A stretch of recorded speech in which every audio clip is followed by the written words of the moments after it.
তাই এখন বসে আছি। মেট্রো রেলে যাব আর পার্কেও যাব, সেই সাথে লেকে যাব। রাত্রে পার্ক বন্ধ থাকবে মনে হয়। পার্ক বন্ধ থাকলে লেক তো আর বন্ধ থাকবে না। লেকের পাড়ে তো যাবো।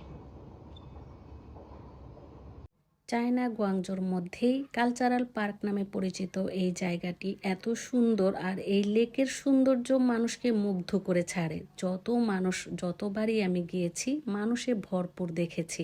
আর এবার যখন গিয়েছিলাম তখন তো তাদের একটা উৎসব ছিল, সেই উৎসবের মধ্যে মানুষের ভিড়, প্রচুর ভিড় ছিল। আমি যদিও ভিড়টাকে এড়িয়ে চলার চেষ্টা করেছি, যেখানে প্রচুর মানুষের আনাগোনা ছিল সেই দিকে আমি একেবারেই যাইনি। যেখানে কম মানুষ ছিল সেখানেই আমি গিয়েছিলাম। প্রথমে আমরা কিছু খাওয়া দাওয়া করে নেই, তারপর ভালো ভালো জায়গাগুলো বেছে সুন্দর সুন্দর ছবি তুলে তারপর আমরা মেন জায়গা যেটা মানে যেখানে গেলে লেকের সৌন্দর্যটা পুরোপুরি দেখা যায় সেখানে চলে যাচ্ছিলাম। আর যাওয়ার আগে দেখেন এই যে বাচ্চারা কি সুন্দর তাদের উৎসবটা পালন করছিল, সেগুলো দেখে নিলাম।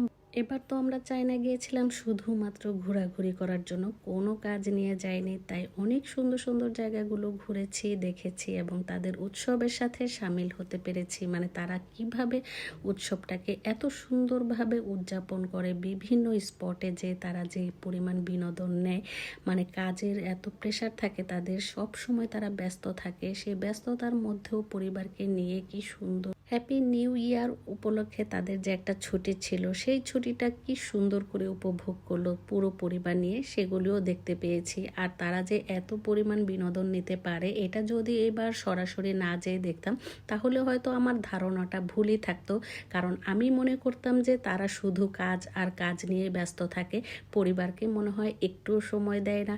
তো যাই হোক, এবার আমি বিভিন্ন জায়গায় ঘুরেছি, তাই আমি দেখতে পেয়েছি তারা আসলে কতটা ব্যস্ততার মধ্যেও পরিবারকে কি সুন্দর সময় দিয়েছে। আমরা সেই সকালে উঠতাম যেন আমরা সারাটা দিন আমাদের প্ল্যান মতো আমরা ঘোরাফেরার কাজটা শেষ করতে পারি। তো সেই সকাল থেকে যখন বের হতাম তখনই দেখতাম তারা ছোট ছোট বাচ্চা নিয়ে বের হয়ে গেছে। আবার যখন আমরা ফিরতি পথে রাতে ফিরতাম তখনও দেখতাম যে ট্রলিতে করে বাচ্চারা ঘুমাচ্ছে, আর সে বাবা মা ক্লান্ত দেহে ক্লান্ত শরীরে একজন ব্যাগ নিয়ে আছে, আরেকজন ট্রলি ঠেলছে। যদিও আমি ট্রলি বলছি কিন্তু এটার আসল নামটা কি আমি সত্যি জানি না। কেউ যদি জেনে থাকেন তাহলে একটু কমেন্টে জানাবেন প্লিজ। লেকের এক পাশে বসে আমরা পুরো লেকের সৌন্দর্যটা দেখছিলাম। আর এই যে ক্রুজ আছে, সেই ক্রুজে ওঠার খুব ইচ্ছে ছিল আমার, যদিও ক্রুজে আমি উঠতে পারিনি কারণ অনেক দেরি হয়ে গিয়েছিল। আমি যদি টিকিট কেটে সেখানে অপেক্ষা করতাম তাহলে হয়তো আমি মেট্রো রেলটাই মিস করে যেতাম। যেহেতু আমরা মেট্রো রেলের উপরে নির্ভরশীল ছিলাম, মেট্রো রেল দিয়ে এক জায়গা থেকে আরেক জায়গায় আমরা যেতাম। তো যাই হোক, এই ছিল আমার ছোট্ট একটি ব্লগ। নেক্সট ব্লগ দেখার